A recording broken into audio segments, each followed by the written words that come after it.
জামাত এবং এনসিপির যারা নেতৃবৃন্দ রয়েছেন তাদের উপর প্রচণ্ড বেগে রাজনীতির যে কালবৈশাখী ঝড় এগুলো ধেয়ে আসছে। গত 17 মাসে এনসিপি এবং জামাতের যে সকল নেতৃবৃন্দ রয়েছেন যারা খুব বেশি ভোকাল ছিলেন, কথাবার্তা বলেছেন, বিভিন্ন লোককে আঘাত করেছেন, বিভিন্ন মবের নেতৃত্ব দিয়েছেন, অনেকে দুর্নীতি করেছেন, অনেকে দুর্নীতি করেননি কিন্তু বেয়াদবি করেছেন, এবং তারেক রহমান সাহেব থেকে শুরু করে বিএনপির অনেক শীর্ষ নেতৃবৃন্দ সম্পর্কে আপত্তিকর কথাবার্তা বলেছেন। সম্ভবত বিএনপির যারা তৃণমূল পর্যায়ের নেতা কর্মী রয়েছেন তারা তাদের যে বিক্ষুব্ধ মনোভাব এটি খুব দ্রুত তারা সেটা প্রকাশ করবেন, যা কিনা জামাত এবং এনসিপিকে বা 11 দলীয় জোটের যারা নেতৃবৃন্দ রয়েছেন তাদেরকে বিপদের মধ্যে ফেলে দেবে। এখনও পর্যন্ত নতুন সরকার ক্ষমতা গ্রহণ করেনি, নতুন প্রধানমন্ত্রীর দায়িত্ব নেয়নি এখনও ডক্টর মোহাম্মদ ইউনূস, তিনি ক্ষমতায় রয়েছেন এবং ডক্টর মোহাম্মদ ইউনূসের উপর এখন পূর্ণ নিয়ন্ত্রণ রয়েছে জামাতের। এবং এখন পর্যন্ত প্রশাসনের যে গুরুত্বপূর্ণ পদপদবিগুলো ডিসি, এসপি, সচিব থেকে শুরু করে বিভিন্ন ব্যাংক, বিমা, আর্থিক প্রতিষ্ঠান সব জায়গাতেই জামাতের একছত্র আধিপত্য রয়েছে। বিএনপি ক্ষমতা আসার পর প্রথম 7 দিনের মধ্যে তাদের যে প্রাথমিক কাজ হবে এবং সবচেয়ে গুরুত্বপূর্ণ কাজ হবে এই জায়গাগুলোকে জামাতমুক্ত করার, এবং এই ব্যাপারে বিএনপির যারা লোকজন রয়েছেন এক চুল ছাড় দেবেন বলে আমার কাছে মনে হচ্ছে না। যে ব্যাংকগুলোতে পরিচালক রূপে, চেয়ারম্যান রূপে জামাতের লোকজন কাজ করছে, ইনক্লুডিং ইসলামী ব্যাংক, এবং নতুন যে 5টি ইসলামী ব্যাংককে একত্র করা হলো, এখানে যাকে চেয়ারম্যান হিসেবে মনোনয়ন দেওয়া হয়েছে মতিউর রহমান চৌধুরী, না, মতিউর রহমান নিজামী সাহেবের একসময় সেক্রেটারি ছিলেন নাইবুর রহমান, পরে সচিব হয়েছিলেন।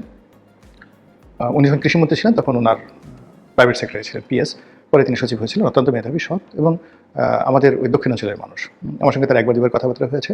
ভালো লেখক, গবেষক, সব ঠিক আছে, জামাতের স্ট্যান্ডার্ডে হাইয়েস্ট একজন মানুষ।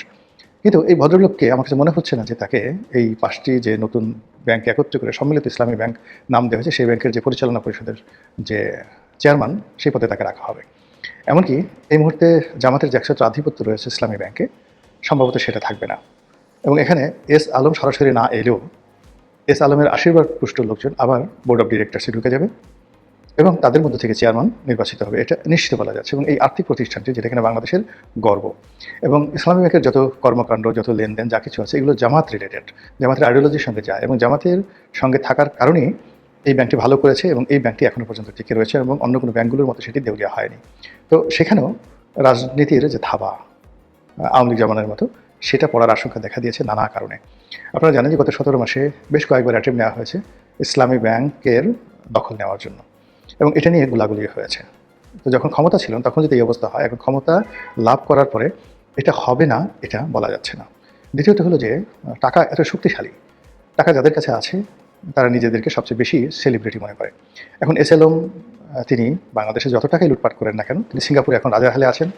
কাউকে 2-4 কোটি টাকা নয়, 200-400 কোটি টাকা দেওয়া, 2-4 হাজার কোটি টাকা দেওয়া তার জন্য কোনো সমস্যা নয়। ফলে তার ব্যবসা ফিরে পেতে, তার অধিকার রক্ষা করতে তিনি ওই আওয়ামী লীগের পরিবর্তে বিএনপি লোকের সঙ্গেই ধরম মহরম করার সম্পর্ক চেষ্টা করবেন। এবং তার বাড়ি যেহেতু চট্টগ্রামে এবং বিএনপি সরকারের সবচেয়ে গুরুত্বপূর্ণ লোকগুলো থাকবেন চট্টগ্রাম অঞ্চলের, এবং তারেক রহমান সাহেবের আশেপাশে যত ঘনিষ্ঠ লোক আছেন সবার সঙ্গেই এস আলম সাহেবের মামা ভাগিনার সম্পর্ক, চাচা ভাতিজার সম্পর্ক, শালা দুলাভাইয়ের সম্পর্ক এবং বন্ধুর মতো সম্পর্ক, হরিহরাত্মা।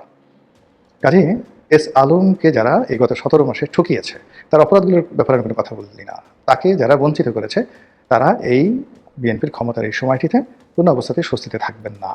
ইসলামী ব্যাংক, এমনকি তিনি যে 21 টেলিভিশন কিনে নিয়েছিলেন, তো 21 টেলিভিশনের যিনি মালিক সালাম সাহেব, তাকে এস আলম মূলত, এস আলম করেনি, তখন ডিজিএফআই মূলত তাকে সেখান থেকে মানে তাকে জেলে নেওয়া হলো, তার মালিকানা ছিনিয়ে নেওয়া হলো এবং ওখানে এস আলমকে বসিয়ে দেওয়া হলো। তো শেখ হাসিনার পতনের সঙ্গে সঙ্গে আবার সালাম সাহেব 21 টেলিভিশনের দখল নিয়ে নিল। কিন্তু ওই যে বললাম যে এস আলমের লোকজন প্রেতাত্মাগুলো তো এখন ঘুরে বেড়াচ্ছে। আবার সালাম সাহেব এই বর্তমান বিএনপির অনেকের সাথে তার সম্পর্ক ভালো না, আর এনে একটু ঘাড়াচড়া টাইপের, একটু অন্যরকম। একটা সময় শেখ হাসিনার সঙ্গে তার খুব ভালো সম্পর্ক ছিল, শেখ হাসিনা তাকে অনেক কিছু দিয়েছেন মানে 21 টেলিভিশনে, কিন্তু শেখ হাসিনার বিরুদ্ধে চোখ উল্টাতে তার দেরি লাগেনি। আবার বিএনপির জামানায় বিএনপির সাথে তারেক রহমান সাহেবের সাথে তার চোখ উল্টাতেও কিন্তু তার দেরি লাগেনি। আবার তার নিজের প্রয়োজনে তিনি একসময় তারেক রহমান সাহেবের গুণগান গাওয়ার চেষ্টা করেছেন, তার মানে ভাষণ প্রচার করতে গিয়ে তিনি সরকারের রোশানাল করেছেন, কিন্তু এটা এই মুহূর্তে কোনো এক্সকিউজ হিসেবে বা তার সেফ গার্ড হিসেবে, ভ্যানগার্ড হিসেবে কাজ করবে না। কাজ করবে হলো যে এই 21 টেলিভিশনের মালিকানা নেওয়ার জন্য বিএনপির মধ্যে অনেক মানুষ লোভাদর। এর কারণ হলো এই টেলিভিশনকে কেন্দ্র করে মানুষের একটা আবেগ আছে, এর স্ক্রিনটা এখনও ভালো, সব দিক থেকে ভালো। এবং এর যে ইকুইপমেন্ট থেকে অন্য যা কিছু রয়েছে যথেষ্ট সুন্দর। তো এই বিষয়গুলো নিয়ে যারা ৭১ টিভি দখল করেছে, যারা অন্যান্য বেসরকারি টেলিভিশনগুলো গত ১৭ মাসে দখল করেছে, বিএনপির যারা লোকজন রয়েছে, তারা ২১ টেলিভিশন কেন ছাড়বেন? ১ ২ নম্বর হলো যে এস আলমের যে প্রেতাত্মা যদি বিএনপির উপর ভর করে এবং বিএনপির ক্ষমতাধারী লোকজন যারা এস আলমের শালা, দুলাভাই, ভাতিজা, মামু এই পর্যায়ে রয়েছেন, তারা যদি বেনামে এস আলমকে আবার এখানে প্রতিষ্ঠিত করতে চান, তাহলে আরেক দফা আব্দুল সালাম ২১ টেলিভিশনের মালিক তার কপাল পূর্বে এবং সেটা পড়ার সম্ভাবনা খুব খুব বেশি। তো এনিওয়ে এই জিনিসগুলো ঘটতে যাচ্ছে এবং এই জিনিসগুলো আলটিমেটলি শুরু হয়ে গেছে ব্যাংক পাড়ায়, বিমা পাড়ায়, সরকারি অফিস আদালতে, এবং যারা গত ১৭ মাসে জামাতের লোক হিসেবে প্রথম দফা যারা হেলে দুলেছিলেন, আবার যারা গুপ্ত হিসেবে টাকা দিয়ে বিএনপির নাম লিখিয়েছেন। একজন মানে সরকারি অফিসের বড় কর্তা, তো তিনি আমাকে বলছিলেন, আজকেই বলছিলেন যে বড় বড় পদ পদবিগুলোতে যখন লটারি হলো বা নিয়োগ হলো, তো যারা জামাতের লোক তারা তো জামাতি কোঠায় যোগ্যতায় তারা নিয়োগ পেয়ে গেল অলমোস্ট 50%। আর বিএনপির কোটায় যারা নিয়োগ পেল, এনসিপির কোটায় যারা নিয়োগ পেল, তারা তো বেসিক্যালি জামাতের বি টিম। তার অন্য যারা জামাতের যারা লোকজন তারা করলো কি, রাতারাতি আবার বিএনপি হয়ে গেল। বিএনপি হয়ে তারা বিএনপির যারা এই ভাগ বাটোয়ারা করছিল, তারা সেখানে টাকা পয়সা দিল, ১০ লাখ, ২০ লাখ, ৫০ লাখ যখন যেরকম দরকার দিয়ে তারা ওই বিএনপির লোক হয়ে টাকা দিয়ে ঢুকলো, কিন্তু জামাতের লোক। তাহলে দেখুন প্রশাসনের যে লোকগুলো আছে, এক গ্রুপ এনসিপি নাম ধরে আছে, এক গ্রুপ জামাতের লোক ধরে আছে, আর এক গ্রুপ বিএনপি নাম ধরে আছে, কিন্তু বেসিক্যালি জামাতের লোক। তো এখানে আসলে রিয়েল বিএনপি পাওয়াটা ভেরি টাফ ব্যাপার। তো সেই দিক থেকে লোম যদি বাঁচতে চায়, কম্বল উজাড় হয়ে যাবে। তো প্রশাসনে এরকম যারা জামাতি কর্মকর্তা রয়েছেন, কর্মচারী রয়েছেন, তারা আতঙ্কের মধ্যে আছেন।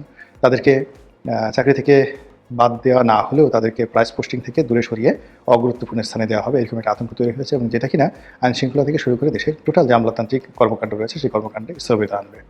গত ১৭ মাসে ইউনিট সরকার বেশ কিছু গুরুত্বপূর্ণ সংস্কার করেছেন, বিশেষ করে রাজস্ব খাতে, এনবিআরে, এবং এটা আইএমএফের পরামর্শ অনুযায়ী করা হয়েছে। আইএমএফ বহু বছর ধরে যে জিনিসগুলো রাজনৈতিক সরকারের মাধ্যমে করার চেষ্টা করেছিল, তারা ব্যর্থ হয়ে সেটা এই ইউনিট সরকার কৃতি করে নিয়েছেন। বলা হচ্ছে এটা দীর্ঘমেয়াদে ভালো, আমাদের যারা করদাতা তাদের জন্য ভালো। এর কারণ হলো একই ব্যক্তি যিনি বিচারক আবার তিনি পুলিশ, এটা ভালো নয়। পুলিশের ম্যাজিস্ট্রেসি পাওয়ার এবং গুলি করার যে ক্ষমতা, দুটো যদি এক হাতে থাকে, তাহলে এখানে যে ভয়ঙ্কর অবস্থা তৈরি হয়, এখন আমাদের রাজস্ব ব্যবস্থায় ঠিক একই অবস্থা হয়েছে। যেমন ধরুন একজন কর কমিশনার, তো তিনি কর কমিশনার কর আদায় করছেন, আয়কর আদায় করছেন, আবার সেই আয়কর মৌকুব করা, নতুন করে কর আরোপ করা, এই পুরো ক্ষমতাটি তার হাতে, কম্পোজিট। তো ফলে কি হলো, যে কর্মকর্তা যে টেবিলে বসেন তিনি সেটা উপ কমিশনার হন, মানে ডেপুটি কমিশনার হন, জয়েন্ট কমিশনার হন বা কর কমিশনার হন, একই অবস্থায় কাস্টমসে। তো এটা মানুষের জীবনকে ঝালাপালা করে ছাড়ে। কত ব্যবসায়ী যে এরকম কর কমিশনার বা কাস্টমস কমিশনার বা ভ্যাট কমিশনার, তাদের অত্যাচারে ব্যবসা বাণিজ্য ছেড়ে দেউলিয়া হয়ে গেছে, অনেক আত্মহত্যা করেছে। তার কোনো ইয়াত্তা নেই। এর কারণ হলো তিনি বিচারক, তিনি সেই হাকিমদাতা, তিনি হুকুমদাতা, তিনি দণ্ডমুণ্ডের মালিক। এই জায়গাতে ডক্টর মোহাম্মদ ইউনূস একটা যুগান্তকারী পরিবর্তন এনেছেন। সেটা হলো সিদ্ধান্ত দেবে যারা, তারা বাস্তবায়ন করবে না, আর যারা বাস্তবায়ন করবে তারা সিদ্ধান্ত দিতে পারবে না। ফলে এখানে একটা চেক অ্যান্ড ব্যালেন্স হয়ে গেছে। যিনি কর কমিশনার তিনি শুধু কর কালেকশন করবেন, আবার কর কত হবে এটা নির্ধারণ করে দেবে জাতীয় রাজস্ব বোর্ড, তাদের আবার এই কর কালেকশনের ব্যাপারে কোনো ক্ষমতা থাকবে না। তো এই জিনিসটি করা হয়েছে। এখন এই নতুন সরকার এসে এটা নিয়ে জাতীয় রাজস্ব বোর্ডে ভীষণ রকম যাকে বলা হয় বিপ্লব হয়েছে। তারপরে এখানে কর্মবিরতি হয়েছে, অনেক মানুষের চাকরিচ্যুতি ঘটেছে, কিন্তু আইএমএফের শর্ত অনুযায়ী ডক্টর মোহাম্মদ ইউনূস অত্যন্ত শক্ত হাতে এই জিনিসগুলো দমন করেছেন। এখন নতুন সরকার আসার পর এটা কী হবে, এটা নিয়ে যে আবার সেই নতুন জটিলতা শুরু হয়ে যায়, তাহলে গত 17 মাসের যে স্থবিরতা এটা আরও মুখ থুবড়ে পড়বে। একই অবস্থা চট্টগ্রাম বন্দর নিয়ে, মংলা বন্দর নিয়ে, পায়রা বন্দর নিয়ে, একই অবস্থা আমাদের যে বিদ্যুৎ সেক্টর নিয়ে। এখানে যে আওয়ামী লীগ জামানাতে যারা অলিগার ছিলেন, সেই অলিগার শ্রেণী মূলত গত 17 মাস ধরে বিএনপি বা জামাতের যে গ্রুপটি রয়েছে তাদের মাধ্যমে তাদের কর্মকাণ্ড চালিয়ে যাচ্ছিল দেশের বাইরে থেকে। এখন বিএনপি এই অবস্থাতে এসে যদি আওয়ামী অলিগারদেরকে 100% বাদ দিয়ে নিজেরা যদি অকুপাই করতে চায়, সেটা একটা সমস্যা তৈরি হবে। অথবা আওয়ামী লীগ অলিগাররা যদি আবার জামাতের যারা লোকজন আছে তাদেরকে বাদ দিয়ে বিএনপির কাছে আসতে চায়, ওটা আবার রাজনৈতিক শূন্যতা তৈরি করবে। সব মিলিয়ে যে সময়টি যাচ্ছে, তাতে আমরা যে একটা সুবিধাবাদী জাতি এবং সবসময় সুযোগের সন্ধানে ঘুরে বেড়াই, যেখানে মাল আছে, যেখানে ক্ষমতা রয়েছে, সেখানে জিহ্বাটা বের করে দিই পা চাটার জন্য। আমরা কখনো ক্ষমতার চোখের দিকে তাকিয়ে কথা বলতে অভ্যস্ত নই, ক্ষমতাকে চ্যালেঞ্জ করতে পারি না, ক্ষমতাকে প্রশ্ন করতে পারি না, ক্ষমতাকে সমালোচনা করতে পারি না। আর ক্ষমতা যেদিকে যায় সেই দিকে আমরা ছুটতে থাকি। যদি আবর্জনার ড্রেন, মানে মানুষের গুয়ের যে ড্রেন, সেই ড্রেন দিয়ে ক্ষমতা যায়, আমরা সেই গুয়ের ড্রেনের মধ্যে ঝাঁপিয়ে পড়ি এবং বলি মারহাবা মারহাবা, কিয়া বাত হ্যায়। তো এই অবস্থাতে এই যে নতুন একটি সরকার আসছে, সেই সরকার কোন দিকে যান, কী করেন, তার চেয়ে বড় ব্যাপার হলো যারা দীর্ঘদিনের সুবিধাভোগী শ্রেণী, তারা এই যে রাতারাতি যে ভোট পাল্টিয়েছে আওয়ামী লীগ থেকে জামাতে, জামাত থেকে আবার বিএনপিতে, এখন আবার এই 17 মাস পরে জামাত, বিএনপি, এনসিপি, ডক্টর ইউনূস, তার আত্মীয় স্বজন, চট্টগ্রামের যারা লোকজন সবাইকে বাদ দিয়ে একেবারে বিএনপির দিকে মোতওয়াজ্জে হওয়া এদের জন্য একটা কি কঠিন একটা বিষয় তৈরি করবে। আলটিমেটলি যাই হোক না কেন, যা কিনা আমাদের রাজনীতিকে, আমাদের অর্থনীতিকে বিপত্তির মুখে ফেলবে। মহান আল্লাহ